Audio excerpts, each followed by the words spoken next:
Hey, what up, Who That Nation? Thanks for tuning in to No Cap, No Filter Saints. I'm your host, Marley G. And let's go ahead on and get into the Saints and Falcons recap, man. 55-55, long, yearly division rivalry, man. Saints go up into Atlanta. They try to take the lead, but they just wet the bed, bro. They couldn't get it done.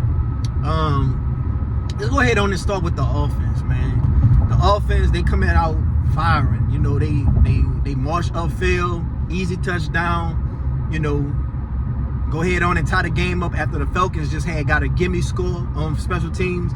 Like when you get muff punts and stuff, that's like a gimme score. That's like something that you ain't really just draw up for this or nothing. It's just something that just happened for you because you took advantage of a mistake on the other opposing team special team. So they go ahead on and take the lead 7-0, but the Saints just march downfield. And, you know, when they march downfield, you just feeling good because the offensive line, they down two guys on the offensive line, but, you know, they pretty much had some good, efficient drives and play calling on that series. They go ahead on and tie the game up. In the first half, the offense was pretty good the whole first half, to be honest. You know, I ain't really just felt like the offensive line was just being that detrimental to the team. Trevor Penning, he had a kind of a rough day, but for the most part, I felt like the offensive line, by being down two offensive linemen, I wouldn't say they were just that detrimental. You know, it was just a few red zone issues, you know, and Derek Carr, he's been known to have red zone issues. Derek Carr been known to have issues when it come to having pressure. You know, they didn't really just sack Derek Carr like that today. We didn't really sack them like that, you know, but they didn't really just have too much of pressure on us either. I felt like we went up in there capable of winning this game. You know, Taysom Hill, he scored a pair of touchdowns. He had got out for the game. He was having some abdominal pains. But I felt like the Saints still had enough players. You still had Alvin Kamara. You still had your two tight ends. You still had Shee. You still had Olave. You know, a lot of people want Olave to get more targets. I still felt like they had enough weapons. Like, it says a lot about your offense if you just that dependent on a 35-year-old Swiss Army knife player without a true position. Like, it says a lot about your offense when people are just blaming us losing on Taysom Hill not playing. Like, yes, I understand Taysom Hill, he plays a big role, but if he's filling all these roles, that says a lot about your offense. Like I always say it, if you already got dudes, you wouldn't be missing Taysom Hill that much. If Taysom Hill's played for the 49ers and the 49ers was healthy and he started missing games, they wouldn't miss him that much if they're healthy because they got dudes. So I felt like we had enough to go out there and win the game with this Falcons defense, but they just couldn't get it done. Alvin Kamara, he played solid, playing through injury. I think he got some bruised ribs. He still got out there. Got a bruised hip, still got out there in the contract year too. So he trying to leave it all on the line. Like, that just showed the professionalism Alvin Kamara is carrying himself with. And I think a lot of other players around the league should do the same. Like, when you do these holdouts and you just don't go to camp and all that, it plays a part in your play. Like, as good as you still need to go through training camp and get those reps in. And Alvin Kamara got all them reps in, and it's paying off. He's having a very productive year. Foster Moreau, Jawan Johnson, they were very productive the first two games, but these last two games, I think they've been having to help Trevor Penning a lot more, and I think that's causing them to have a slowdown on their production. Plus, on top of that, they're limited to themselves when it comes to just athleticism and, you know, being a good blocker and whatnot. But defense, man, Paulson Adebo, he on pace for 10 interceptions and 70 flags. Because it's like it's you give and take with him, you know. And a lot of people were saying, you know, that they wanted him to be the #1 receiver. We could go ahead on and have Shaw be expendable, but I don't know if you want to do that so fast right now. You know, in the contract year, he's giving up costly flags at he's giving up costly flags at bad timing, man. Like, sometimes when it comes to these flags, it's the moment you giving it up, and you know, like, are you giving up for a big play? Like, that matters. And on top of that, Mooney, he was open deep, like late in the game for like the go-ahead touchdown win, and Kirk Cousins just missed him. And you know who was on him? Paulson Adebo. You know, And I think that was a weird matchup. Like, I felt like Alante Taylor should have been on Mooney, and I think Paulson Adebo should have been on Drake London. You know, because I feel like those body types of those wide receivers match those body types of those DBs. That's how I felt like they should have played it. You know, Kirk Cousins, he's a statue back there. I'm surprised we didn't have more pressure and sacks on him. Like, that's crazy. I don't know if our defensive line be getting gassed or not, but I just don't understand. Like, you know, when we go against pretty solid quarterbacks, they just can't get to them, bro, because they get the ball out so quick. And I always said, man, this defense, they got to show me they can stop the scrambling quarterback. They got to show me they can stop the good teams with the good quarterbacks. They got to show me they can stop the run. They got to show me they can stop the tight ends. And today, they pretty much stopped Kyle Pitts. Like, Kyle Pitts, he basically was a non-factor. They were going to Drake London way more than Kyle Pitts and Darryl Mooney. But, yeah, man, Kyle Pitts, they shut him down. But, you know, they just couldn't stop Bijan. They couldn't stop Tyler Algier. Like, they still having problems stopping the run. And the Falcons, man, it was just like the Eagles game, man. They tried to get this game to the Saints so many times.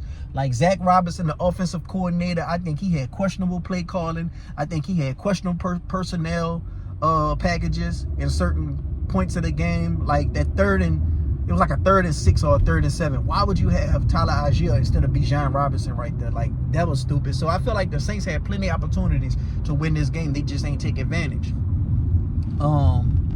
What else? Raheem Morris, they were playing zone. They were just letting Olave get anything he wanted. Like, you should have just went to Olave even more if you Clint Kubiak. If they can't stop it. Every time Derek Carr targeted Olave, I think Olave was coming down with a reception. So it's like, if they can't stop it, why not keep doing it? You know, so I feel like Raheem Morris was having some questionable play calling because he didn't have AJ Terrell on Olave, and on top of it, they was just doing weak zone that Derek Carr was kind of taking advantage of. You know, I feel like coaching on both ends, you know, kind of held the team back. But I think they could have had better personnel. But I think situational awareness played a part too. I remember Tyler Algier, he caught like a 3rd down. It was on like if they would have got the 1st down, they could have had better position to win this game, and Saints wouldn't have got the ball back. He went right out of bounds. Just bad situational awareness. Bad situational awareness by Rashid Shaheed too. He should have just let that ball probably just have a touchback, possibly in the end zone. You know, like, I don't even know why he even tried to catch that ball. Then he tried to turn around and catch it. Like, you ain't Ryan Williams off of Alabama. Like, come on, man. So, and that goddamn Young Ho, man. That goddamn Young Ho, he always want to kick it. That goddamn Young Ho good. That goddamn Young Ho, bro. He clutch. He clutch, though. I give it to him. Like, but Blake Grupe, he made his kicks, too. He made his kicks today, too. So, you know, when they come to the special teams let us down with the Rashid Shaheed touchdown. Blake Grupe made his kicks, and a Young Ho kick. You would hope special teams had got up in there for a field goal block, but they just couldn't get there. I guess they was trying not to make sure they get a flag and just let the Falcons get in better position for another go-ahead field goal try, but just a complete blunder, man. Like, you got the Falcons, they had no offensive touchdowns this game, but they still won the game because that got offsetted by giving up a special team touchdown and a defensive touchdown. Matthew Judon, he got in caught face with the pressure, caught through a bad ball. Even if he would have got the ball off, I don't think Alvin Kamara would have gotten nowhere. I think he was trying to hit AK right there. But ball pops up in the air, and Troy Anderson just go ahead on for the touchdown. I don't even know who Troy Anderson was until this day, so he seemed like a pretty good player. He's another player for the Falcons. He had went down and got hurt. I think he had missed like a lot of the 4th quarter after a kickoff or was it a punt? I think he got hurt on one of the plays. But yeah, man, it was just a complete wet the bed performance, man. When it comes to Dennis Allen being a head coach, man, I keep telling people, bro, I just don't think this dude got what it takes to be a leader of men. Like, and when it comes to the defense, he's getting good performances from the defense. But I really think it's the matchups going in our favor, too. Like, we had the Panthers the first game. I just think that's a bad team.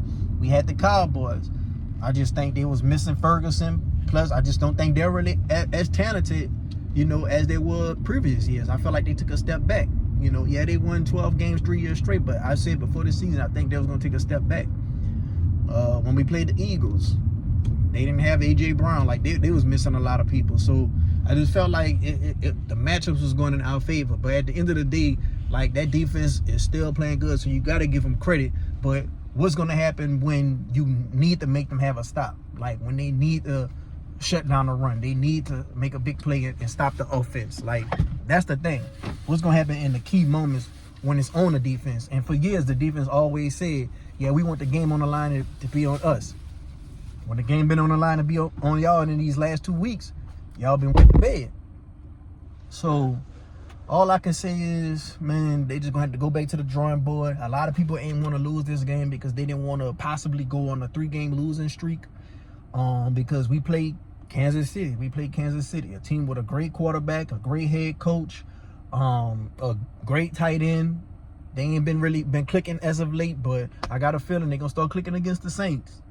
The defense is pretty solid. They got McDuffie back there. I'm pretty sure he's going to line up on Chris Olave a lot. They got Chris Jones. I'm pretty sure they're going to try to get him taking advantage of our center being out in the interior.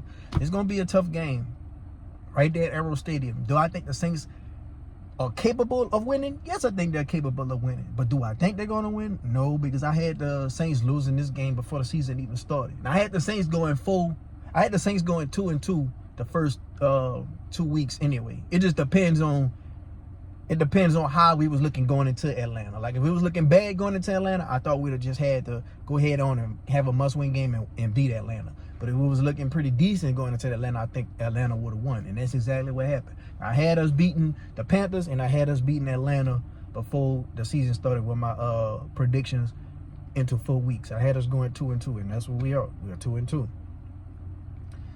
But a lot of people ain't want to lose this game right here because we'll be staring down the barrel of going 2-3. And then on top of that, having the Buccaneers, which is in the league right now, in a division, and a tough game. So if we lose to the Bucs, there'll be 2 division losses that we lost back-to-back. And on top of that, you add on a possible loss with KC, and that'll just be a recipe for disaster. That'll be 4 losses in a row. So, man, when it come to this team, bro, I felt like the team, they had enough players to go out there and win. Like I said, the offensive line, they didn't play that bad given the circumstances of not having Ruiz, not having McCoy. DeMario Davis, he was out for this game. They had Willie Gay, he had got injured during the game with a hand injury. But I felt like Dennis Allen still had enough to go out there and win this game. Like, I really do. And they showed it. Like, they kept them from not having an offensive touchdown, but it still got offsetted by them getting a special teams touchdown, getting a defensive touchdown. Clint Kubiak, I think his play calling was pretty decent. The only bad thing I think he did today was let Alvin Kamara run the ball on 3rd and goal when it was late in the game, knowing that you're going to go for it on 4th down. I feel like if you're going to go for it on 4th down, don't run it on 3rd and goal. Go ahead on and pass the ball. Try to go ahead on and get in the end zone to not even make it a 4th and goal. But I guess they had so much confidence in Alvin Kamara because he moved the ball upfield to even put them in that position. Like, they were just running the ball great on that drive. So maybe they felt like, well, we could probably catch him off guard and they think we're going to pass. And if not, they just believe in Alvin Kamara.